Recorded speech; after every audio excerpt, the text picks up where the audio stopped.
नमस्कार दोस्तों, success vista classes channel पर मैं राघव दीक्षित आपका बहुत बहुत स्वागत करता हूं। दोस्तों, जैसा कि आप देख रहे हैं आरआरबी ग्रुप डी का एग्जाम आपका आने वाला है। उसी एग्जाम को ध्यान में रखते हुए दोस्तों आरआरबी ग्रुप डी के प्रीवियस ईयर क्वेश्चंस को हम यहां पर एनालिसिस करेंगे। अभी हम मैथमेटिक्स का प्रैक्टिस सेट आपके सामने लेकर आए हुए हैं। हम दोस्तों इस तरीके से प्रीवियस ईयर में जितने भी प्रश्न पूछे गए हैं उनको प्रैक्टिस सेट के माध्यम से 1 बाय 1 आपको देते रहेंगे। अगर दोस्तों आप चैनल पर पहली बार विजिट कर रहे हैं तो सक्सेस बिस्टा क्लासेस को अभी सब्सक्राइब कर लीजिए और साथ ही साथ बेल आइकन को प्रेस भी कर लीजिए, जिससे आगामी वीडियो के नोटिफिकेशन आप तक इजीली पहुंचते रहें। अब आइए दोस्तों शुरुआत करते हैं प्रैक्टिस सेट की। पहला क्वेश्चन पूछा गया आपसे, यदि दोस्तों चक्रवृद्धि ब्याज पर निवेश की गई कोई धनराशि N1 वर्षों में X गुना हो जाती है और N2 वर्षों में Y गुना हो जाती है, तो इस केस में आप याद रखिए 1/x की पावर 1/N1 बराबर 1/y की पावर 1/N2 हो जाएगा। N1 की वैल्यू 10 वर्ष हो जाएगी, x की वैल्यू यहां पर हो जाएगी 2 गुनी 2, y की वैल्यू यहां देखिए 16 गुनी। अब इसकी वैल्यू रखेंगे आपको आंसर मिलेगा, तो 1/2 की पावर हो जाएगा 1/10 बराबर 1/16 की पावर 1/N2। अब दोस्तों इस 16 को 2 की फॉर्म में लिख लीजिए, तो 1/2 की पावर 1/10 हो जाएगा बराबर 1/2 की पावर हो जाएगा 4/N2। आधार देखिए 1/2 दोनों और बराबर है, तो घातें भी एक दूसरे के बराबर हो जाएंगी, तो 4/N2 बराबर हो जाएगा 1/10। तो N2 की वैल्यू निकल के आएगी 40 वर्ष। अर्थात दोस्तों 40 वर्षों में ये धनराशि जो है वो 16 गुना हो जाएगी। दोस्तों इस ट्रिक से आप इस टाइप के क्वेश्चंस को आसानी से हल कर सकते हैं। दोस्तों समचतुर्भुज से आपसे आरआरबी ग्रुप डी में यह प्रश्न पूछा गया, एक समचतुर्भुज का क्षेत्रफल ज्ञात करना था जिसके विकर्णों की लंबाइयां 12 सेंटीमीटर और 15 सेंटीमीटर दी हुई थी। तो समचतुर्भुज ABCD का क्षेत्रफल विकर्णों की फॉर्म में याद रखिए क्या होता है, 1/2 ये विकर्ण AC गुणा विकर्ण BD। अब आपको यहां पर विकर्णों की लंबाइयां दी हुई हैं 1/2 12 गुणा 15, तो 2 छंग 12 हो जाएगा और 15 छंग हो जाएगा 90। तो 90 सेंटीमीटर स्क्वायर जो है इस समचतुर्भुज का क्षेत्रफल आएगा। चौथा ऑप्शन बिल्कुल करेक्ट हो जाएगा। ये √144 को क्या लिखेंगे 12 प्लस √0.0169 को क्या लिख सकते हैं, अंडर रूट से बाहर 0.13 हो जाएगा। दोस्तों 441 किसका स्क्वायर होता है 21 का, तो यहां 4.41 दिया हुआ है तो माइनस का 2.1 हो जाएगा। जब आप दोस्तों इसको हल करेंगे तब आपको इजीली 10.03 मिलेगा। इस तरीके से ऑप्शन चौथा बिल्कुल करेक्ट हो जाएगा। अब दोस्तों देखिए ये आपसे आरआरबी ग्रुप डी में प्रश्न पूछा गया, यदि x² + xy + x बराबर 18, y² + xy + y बराबर 24, तो x + y का मान आपको ज्ञात करना था। अगर आप दोस्तों इन दोनों समीकरणों को जोड़ लें तो क्या हो जाएगा, x² + xy + x और इसको भी जोड़ लीजिए y² + xy + y बराबर क्या हो जाएगा 18 + का 24 हो जाएगा। जब आप इन दोनों को जोड़ेंगे तो मिलेगा आपको x² + y² + 2xy + x + y बराबर 42। ये देखिए x + y का होल स्क्वायर बन गया, तो x + y का whole square plus x + y बराबर 42 हो गया। अगर हम दोस्तों x + y बराबर s मान लें तो ये द्विघात समीकरण बन जाएगा s² + s बराबर 42। अब इसके फैक्टर कर लेंगे तो क्या हो जाएगा, s² + 7s माइनस का 6s माइनस 42 बराबर 0। जब इसे आप हल करेंगे तो आपको s की वैल्यू मिलेगी एक माइनस का 7 और दूसरे s की वैल्यू मिलेगी 6। तो ये s किसके बराबर है, x + y के बराबर है। मतलब x + y की वैल्यू या तो -7 होगी या 6 होगी। अर्थात दोस्तों ऑप्शन तीसरा बिल्कुल करेक्ट है, 6 या -3।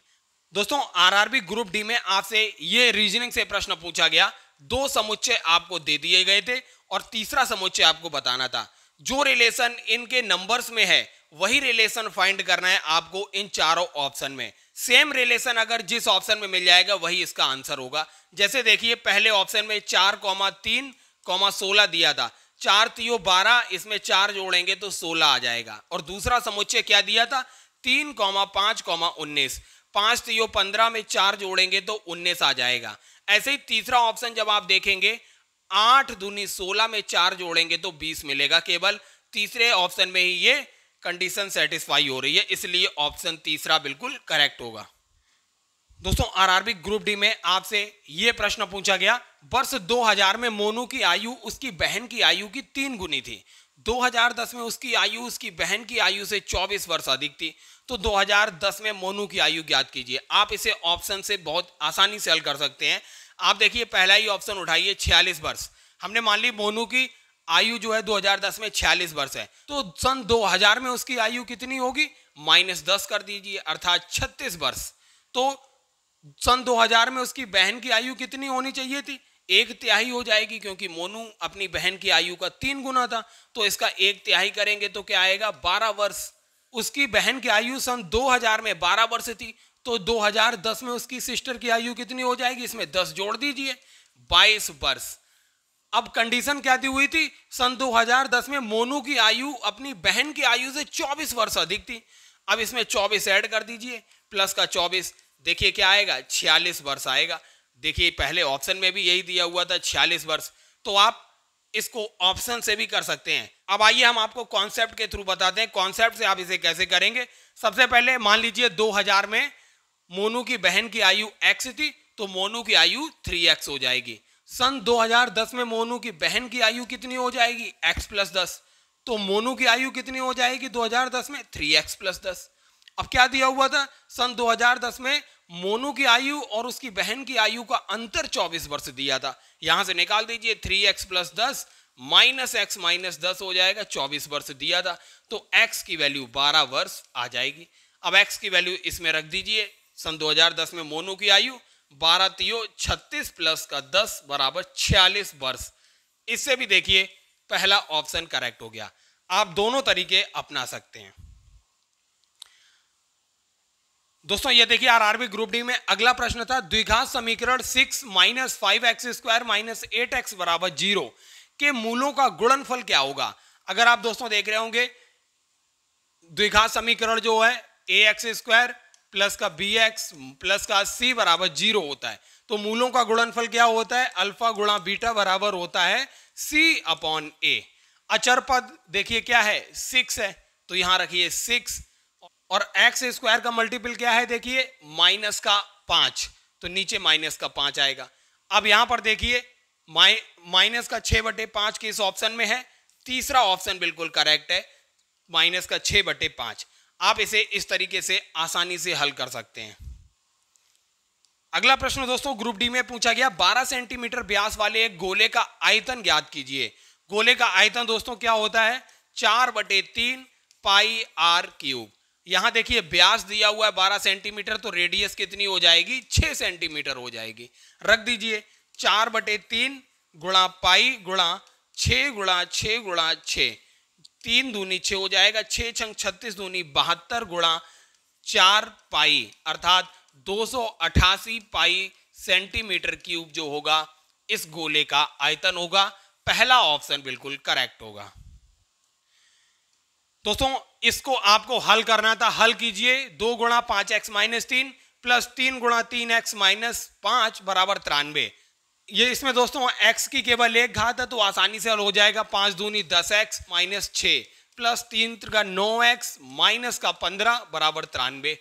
तो ये हो जाएगा 19x बराबर 93 प्लस 21। तो x बराबर क्या हो जाएगा, 114/19। 19 जो है 114 को 6 बार कट करेगा, तो x की वैल्यू 6 मिल जाएगी। पहला ऑप्शन बिल्कुल करेक्ट होगा।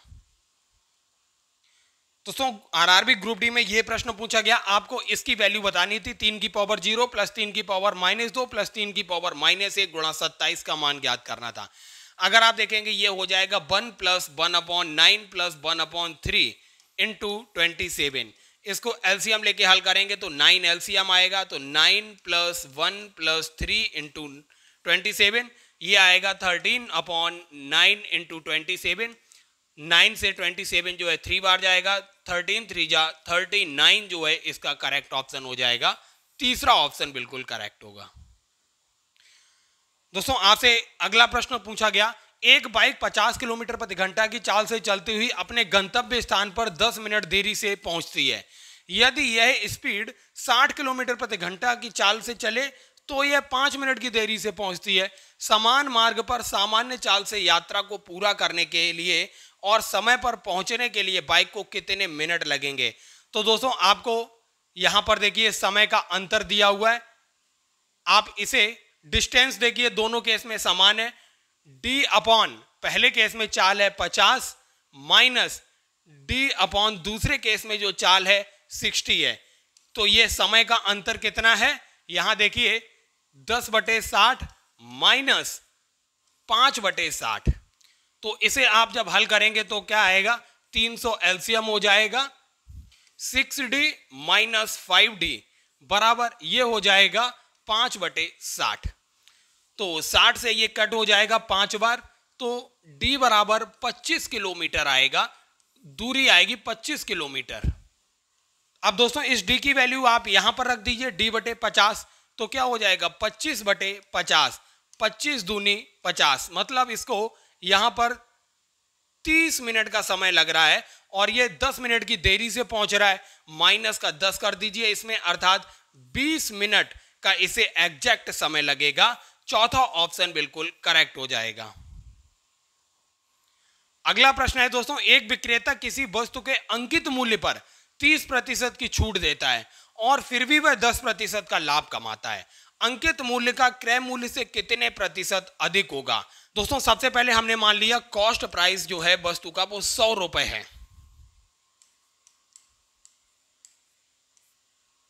अब मार्क प्राइस बराबर क्या होता है? कॉस्ट प्राइस गुणा 100 प्लस प्रॉफिट कितना है 10% बटे 100 माइनस डिस्काउंट कितना है 30%। तो कॉस्ट प्राइस हमने क्या माना है 100 रुपए माना है, गुणा 110/70। जब आप दोस्तों इसे हल करेंगे तो आएगा 157.14। ये क्या है? मार्क प्राइस है। और क्या पूछ रहा है? अंकित मूल्य क्रय मूल्य से कितने प्रतिशत अधिक है। हमने क्रय मूल्य 100 रुपए माना था और मार्क प्राइस जो है वो 157.14 आया, तो कितने प्रतिशत अधिक हो जाएगा? मार्क प्राइस और कॉस्ट प्राइस का अंतर 57.14 आएगा। अर्थात दोस्तों इसका चौथा ऑप्शन बिल्कुल करेक्ट हो जाएगा।